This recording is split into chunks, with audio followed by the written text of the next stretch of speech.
ఇప్పుడు మనం వాక్యము వింటున్నాము, తింటున్నాము, మర్చిపోతున్నాము. ఈ వాక్యము మనలో నిలిచి ఉంటే సమాధానం. ఎప్పుడు నిలిచి ఉంటుంది? నమ్మితే ఈ వాక్యం మన హృదయంలో ఉంటుంది. వాక్యం మర్చిపోతున్న వాళ్ళు నీతి తప్పుతారు అంటే దాని అర్థం ఏం తెలుసా? పాపం చేస్తూనే ఉంటారు.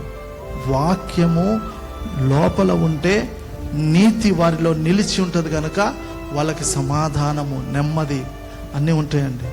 లేకపోతే ఉండవు. నీతి తప్పిన జీవితాలు, పాపపు జీవితము, పాపం వలన వచ్చినది మరణమే. నమ్మిన వారికి సమాధానము.